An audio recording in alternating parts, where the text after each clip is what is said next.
இனி ஒருத்தரும் தப்பிக்க முடியாது. எல்லாருமே நம்ப சரியா மாட்டப் போறோம் அப்படிங்கிறதுல எந்த மாற்றமும் இல்ல. என்னன்னு சொல்லி கடைசி வரைக்கும் வானிலை அறிக்கைய கேட்டு பயன்பெற்றுக் கொள்ளுங்க. ஒவ்வொரு நாளும் நம்ப காலை நேரங்கள்ல உங்களுக்கு கொடுத்துக்கிட்டே தான் இருக்கிறோம். எல்லா பகுதிகளுக்குமே நம்ம வானிலை அறிவிப்புகள் சொல்லிக் கொண்டே தான் இருக்கிறோம். ஏன்னா, கமெண்ட் செக்ஷன்ல நெறைய பேர் உங்க மாவட்டத்தின் பேர தெரியப்படுத்துறீங்க. தினமும் ஏதாச்சும் ஒரு மாவட்டங்கள் நீங்க கமெண்ட் பண்ணிடுறீங்க. அதனால ப்ரோ எங்களுக்கு எல்லா மாவட்டமும் நீங்க சொல்லிருங்க. ஒவ்வொரு மாவட்டமும் குறிப்பிட்டு தெளிவா இந்த மாவட்டத்துக்கு மழை வருமா? வராதா? இல்ல மழை எப்பதான் எதிர்பார்க்கலாங்கிறத நீங்க தெளிவா சொல்லிட்டீங்கன்னா, நாங்க பார்த்துக்கிறோம் அப்படின்னு சொல்லி நீங்க சொல்லியிருந்தீங்க. அதே போலவே உங்களுக்கு நம்ப ஒவ்வொரு மாவட்ட வாரியா நம்ம பார்த்துடலாம். கவலைப்படாதீங்க. ஆனா, நீங்க கடைசி வரைக்கும் வானிலை அறிக்கைய கேட்டா தான் உங்க மாவட்டத்த பத்தி நீங்க கேட்க முடியும். அதனால கொஞ்சம் தயவு செஞ்சு கடைசி வரைக்கும் வானிலை அறிக்கைய கேளுங்க. தென் மாவட்டத்தில நமக்கு பொறுத்தவரைக்கும் ஏற்கனவே உங்களுக்கு நேற்றைய தினங்கள் அதற்கு முன்பதாக உங்களுக்கு சொன்னபடி தான் சில இடங்கள்ல நமக்கு லேசான மழை பொழிவு. கன்னியாகுமரிலாம் பார்த்தீங்கன்னா தெரியும். விட்டு விட்டு தினமும் நமக்கு மழை வந்துகிட்டு இருக்கு கன்னியாகுமரியில. அதிலயும் மேற்கு பகுதி பரவலாக நல்ல ஒரு மழை கிடைச்சிருக்கு. திருப்பரப்பு பகுதிகள், அந்த அணை இருக்கக்கூடிய பகுதிகள்ல நல்ல ஒரு மழை பொழிவு. பேச்சிப்பாறை, சிவலோகம், கன்னிமார் உள்ளிட்ட பகுதிகள். அந்த கன்னியாகுமரியினுடைய குளச்சல், இது போன்ற இடங்கள்ல அந்த மேற்கு பகுதிகள்ல பரவலாக விட்டு விட்டு அவ்வப்போது மழை கிடைச்சிட்டு வருது. கன்னியாகுமரி மாவட்டங்கள் தமிழ்நாட்டிலேயே அந்த ஒரு பகுதி தான் நல்ல ஒரு மழை வாய்ப்பு கிடைச்சிருக்கு இந்த ஏப்ரல் மாதத்துல. அதுக்கு அடுத்தபடியாக நம்ம எடுத்துக்கிட்டோம் அப்படின்னா, ராமநாதபுரத்துல சில இடங்கள்ல அவ்வப்போது மழை வாய்ப்பு கிடைச்சது. கடந்த நாட்கள் பத்தி நம்ம பேசிக்கிட்டு இருக்கோம். அதுக்கப்புறம் உங்களுக்கு நீலகிரி மாவட்டத்திலயும், கோயம்புத்தூர் மாவட்டத்தினுடைய தெற்கு பகுதிகளிலும் பரவலாக மழை பெய்தது. இதெல்லாம் நம்ம பார்த்தோம். சரி, இனிமே நமக்கு என்னதான் இருக்க போகுது வானிலை அப்படிங்கிறதையும் கண்டிப்பா நம்ம தொடர்ந்து பார்த்துடலாம். அடுத்து வரக்கூடிய நாட்கள்ல மிகப்பெரிய ஆபத்துக்குள்ளாக இந்த மாவட்டங்கள் சிக்கப்போகுது. கண்டிப்பா தப்பிக்க முடியாது. சேலம், கரூர், நாமக்கல், திருப்பூர், ஈரோடு இந்த 5 மாவட்டங்களும் 42 டிகிரி செல்சியஸ்க்குள்ளாக போப்போது. இது ஏதோ ஒரு நம்பர் மாரி நீங்க நெனச்சுக்க கூடாது. ஏதோ ஒரு நம்பர் சொல்றாங்க 42, 41ன்னு. இது வந்து வெப்பநிலை. செல்சியஸ் என்று சொல்லக்கூடிய வெப்பநிலை. சராசரியாக இந்த ஏப்ரல் மாதத்துல நமக்கு வந்து 37 தான் இருக்கணும். 37லேருந்து அதிகபட்சம் 38 இருக்கலாம். ஆனா 42 போறதெல்லாம் வந்து இயல்பிலிருந்து 3 டிகிரி செல்சியஸ்க்கு மேலாக அதிகரிக்கிறதுக்கான சூழ்நிலை நம்ம பார்த்துக்கிட்டு இருக்கிறோம். அதனால இது ஏதோ ஒரு நம்பர் அல்லது ஒரு எண் சொல்றாங்க அப்படின்னு நெனச்சுக்காதீங்க. இது வந்து எத்தனை டிகிரி செல்சியஸ் வெப்பம் பதிவாகுங்கிறதுக்கான எண் தான் இந்த 42 அப்படிங்கிறது நம்ம கொடுக்குறோம். இப்பவே ஈரோட்ல போய் பாருங்க. படும் மோசமான வெயிலுடைய தாக்கம் 41 டிகிரி செல்சியஸ் பதிவாயிட்டு இருக்கு ஈரோட்ல. இன்னும் நமக்கு அடுத்து வரக்கூடிய சில நாட்கள்ல 42ஆ உயரப்போகுது. அதாவது பல மடங்கு வெப்பநிலை அப்படிங்கிறது தீவிரமாயிட்டே தான் இருக்கு. ஆனா மழையே வரமாட்டேங்குது அப்படின்னு சொல்லி கமெண்ட்ல போட்டிருந்தீங்க. கடந்த நவம்பர், டிசம்பர்ல ஏதோ கொஞ்சம் மழை பார்த்தோம். அதுக்கப்புறம் எங்களுக்கு சரியா மழை வரலன்னு சொல்லி சேலம், கரூர், நாமக்கல்லேருந்து நீங்க கொஞ்சம் கமெண்ட் போட்டிருக்கீங்க. எங்களுக்கு எப்போதான் மழை வரும்? மழைய பார்த்தே ரொம்ப நாள் ஆச்சுன்னு சொல்லியிருக்கீங்க. கண்டிப்பா தென்மேற்கு பருவமழை தொடங்குன உடனே உங்களுக்கு வந்து மிக கனமழை கண்டிப்பா இருக்கு. அதனால கவலையே படாதீங்க. என்ன வெயில் இவ்ளோ இருக்கு? மழையும் சொல்ல மாட்றாங்க, ஒண்ணும் சொல்ல மாட்றாங்க. வெயில் மட்டும் சொல்லிக்கிட்டே இருக்காங்க அப்படின்னு சொல்லி கமெண்ட் பண்ணியிருந்தீங்க. அதனால கவலைப்படாதீங்க. உங்களுக்கு தென்மேற்கு பருவமழை தொடங்கிருச்சுன்னா, சேலம் மிக கனமழை, ஈரோடு மிக கனமழை, திருப்பூர் மிக கனமழைன்னு சொல்லிட்டு அறிவிப்புகள் வந்துகிட்டே இருக்கும். ஆனா அந்த தென்மேற்கு பருவமழை தொடங்குற வரைக்கும் கொஞ்சம் பொறுமையா காத்திருங்க. ஏன்னா நம்ம வந்து கோடை காலத்துக்குள்ள போயிட்டு இருக்கோம். இது ஏதோ நவம்பர், டிசம்பர் கிடையாது. மே மாதம் அடுத்து வரக்கூடிய மாதங்கள் மே மாதங்கிறதுனால இப்படிப்பட்ட கோடை காலத்துக்குள்ள நம்ம போகும்போது இதெல்லாம் நம்ம சந்தித்து தான் ஆகணும். அது மட்டும் இல்லாம நமக்கு இயல்பா வெப்பநிலை பதிவானா கூட பரவால்ல.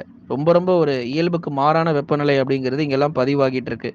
அதே போல இந்த வேலூர், திருப்பத்தூர், ராணிப்பேட்டை, திருவண்ணாமலை, கிருஷ்ணகிரி, தருமபுரி மாவட்ட மக்கள் தொடர்ந்து சில இடங்கள்ல எங்களுக்கு தண்ணீர் பற்றாக்குறையா இருக்கு அப்படின்னும் தெரியப்படுத்தியிருந்தீங்க. ஏன்னா மழை இல்ல. மழை இல்லாததுனால நெறைய இடங்கள் வறண்டு வருகிறது. அந்த வேலூர் மாவட்டங்கள்லாம் எடுத்துக்கிட்டீங்கன்னா, இன்னும் கொஞ்ச நாள் போச்சுன்னா நெறைய இடங்கள் வறண்டுரும் போல இருக்கு. அந்த அளவிற்கு ஒரு பயங்கரமான ஒரு வெப்பம் அப்படிங்கிறது நாளுக்கு நாள் நமக்கு ரொம்ப தீவிரமாயிட்டு இருக்கு. திருவண்ணாமலை பகுதிகள், வேலூர் மாவட்டங்கள், அதுக்கப்புறம் ராணிப்பேட்டை பகுதிகள், திருப்பத்தூர், வாணியம்பாடி, ஜோலார்பேட்டை, ஆம்பூர் பகுதிகள்லாம் வெயில் வாட்டி வருது. ஆனா இங்கெல்லாம் எங்களுக்கு ஒரு நல்ல மழை வேணும்னு கேட்டிருக்கீங்க. நிச்சயமா வரக்கூடிய நாட்கள்ல உங்களுக்கு டேட்லாம் சொல்றோம். மறக்காம அதெல்லாம் நோட் பண்ணிக்கோங்க. ஒவ்வொரு நாளும் நீங்க வானிலை அறிக்கைய கேளுங்க. தினமும் இதே மாரி தான் வெயில் மட்டும் தான்ப்பா சொல்றாங்க அப்படின்னு சொல்லிட்டு ஓடிராதீங்க. ஏன்னா ஒவ்வொரு நாள் நீங்க வானிலை அறிக்கைய கேட்டா தான் அடுத்து எப்போ மழை வருங்கிற தகவல் தெரியும். ஏன்னா ஒவ்வொரு நாளும் நம்ம வானிலை வந்து இப்படியே இந்த வருஷம் ஃபுல்லா இருந்துரும்லாம் கண்டிப்பா இருக்காது. ஒவ்வொரு நாளும் நம்ம வானிலையில வந்து மாற்றம் ஏற்பட்டுக்கிட்டே தான் இருக்கும்.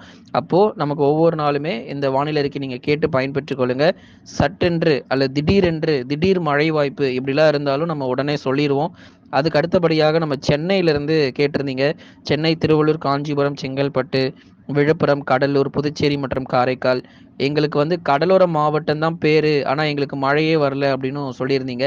கண்டிப்பா. ஏன்னா கடலோர மாவட்டம் அப்படின்னா நமக்கு வடகிழக்கு பருவக்காற்று மட்டும் இருந்துச்சுன்னா, தினமும் கனமழை தான் உங்களுக்கு. சென்னை பொறுத்தவரைக்கும் நம்ம சொல்லவே வேண்டாம். வடகிழக்கு பருவக்காற்று மட்டும் இருந்துச்சுன்னா, தினமும் கனமழை பார்க்கலாம். இப்பல்லாம் வடகிழக்கு பருவமழை முடிஞ்சு போய் ரொம்ப நாள் ஆச்சு.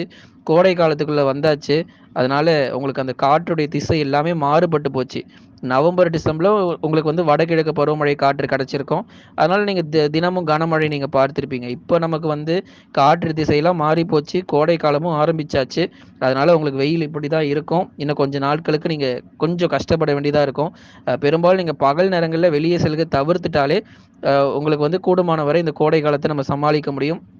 அதனால பகல் 12 மணிலேருந்து நீங்க மாலை 4 மணி வரைக்குமே கூட நீங்க வெளிய போகாதீங்க. ஏன்னா 3 மணிலேருந்து 4 மணி கூட வெயிலுடைய தாக்கம் குறையவே இல்ல.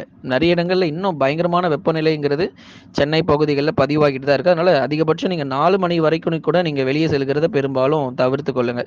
அடுத்தபடியாக நம்ம டெல்டா மாவட்டங்கள் பேசியே ஆகணும். ஏன்னா இந்த பகுதிகள் விவசாயம் பார்க்கக்கூடிய பகுதிகள். நெறைய மரம், செடி இதுபோல நெறைய நம்ம விவசாயங்கள் நம்ம பார்த்து கொண்டிருக்கிறாங்க. இப்படிப்பட்ட இடத்துக்கும் மழை வரலன்னா நாங்க என்ன பண்றது? அப்படின்னு சொல்லி கேட்டிருந்தீங்க.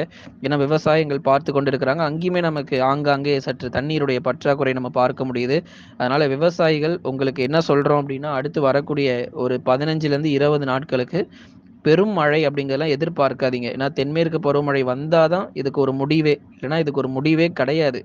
உங்களுக்கு வந்து கோடை காலம்ங்கிறது இன்னும் ரொம்ப தீவிரமா தான் இருக்கும். பருவமழை தொடங்குனதுக்கு அப்புறம் தான் இந்த தஞ்சை, நாகை, திருவாரூர்ல வெப்பசலன இடிமழை, கனமழை, மிக கனமழை கூட எதிர்பார்க்கலாம். இந்த வருஷம் நமக்கு தென்மேற்கு பருவமழையில தஞ்சை, நாகை, திருவாரூர்ல மிக கனமழை கூட வாய்ப்புகள் இருக்கு. அதனால கவலைப்படாதீங்க. இன்னும் சற்று நாட்களுக்கு வெயிலுடைய தாக்கம் ரொம்ப தீவிரமா தான் இருக்கும். தொடர்ந்து நீங்க கேட்ட மாரியே ஒவ்வொரு மாவட்டமா நம்ம பார்த்தாச்சு. இன்னும் தென் மாவட்டங்கள்ல சில பகுதி பார்க்கல. அதையும் பார்த்துடலாம். நீங்க மறக்காம சப்ஸ்கிரைப் பண்ணுங்க. மதுரை, திண்டுக்கல், விருதுநகர், சிவகங்கை இந்த 4 மாவட்டங்கள் வெயில் படுமோசமா இருக்கும். சேலம், கரூர், நாமக்கல் மட்டுமே உங்களுக்கு வந்து வெப்பநிலை அதிகரிக்குங்கிறதுல, இந்த பகுதிகளுக்கும் கடுமையான வெப்பநிலை அதிகரிக்க வாய்ப்பு இருக்கு. மதுரை மாவட்ட மக்கள் பேரையூர், இந்த உசிலம்பட்டி, ஜக்கம்பட்டி, வாடிப்பட்டி இந்த பகுதிகள் எல்லாம் ரொம்ப ஜாக்கிரதையா இருந்துக்கோங்க. திண்டுக்கல் மாவட்டம் நத்தம், அதைத் தொடர்ந்து இன்னும் நெறைய பகுதிகள் சொல்லிக்கிட்டே போலாம். திண்டுக்கல் மாவட்டத்தில இன்னும் நெறைய பகுதிகள் இருக்கு. கண்டிப்பாக எல்லா இடங்களுக்கும் நமக்கு வெப்பநிலை அப்படிங்கிறது உயர்ந்து காணப்படும். சிவகங்கை மாவட்டங்கள், மானாமதுரை இது போன்ற பகுதிகள், அதைத் தொடர்ந்து மதுரை, திண்டுக்கல், சிவகங்கை, விருதுநகர் மாவட்டத்தில் இருக்கக்கூடிய நமக்கு ராஜபாளையம் மற்றும் அதன் சுற்றுவட்டார பகுதிகள், விருதுநகர் நகர பகுதிகள்லாம் மிக கடுமையான வெப்பம் அப்படிங்கிறது உறுதியாக பதிவாகும். அதனால தென் மாவட்டங்கள் உட்பட பகல் நேரங்கள்ல வெப்பநிலை தீவிரமடையும். ஏன்னா, இப்ப கடந்த நாளா உங்களுக்கு சொல்லிட்டே இருந்தோம். இங்கெல்லாம் மழை வந்துகிட்டு இருக்கு, அங்கெல்லாம் மழை வந்துகிட்டு இருக்கு. கன்னியாகுமரி, தேனி, தென்காசின்னு. இனிமே எல்லா நாளும் நமக்கு வெயிலுடைய தாக்கம் தான். அதனால எல்லா மாவட்டங்களும் நீங்க கேட்ட மாரி நம்ம மிக தெளிவா சொல்லியாச்சு.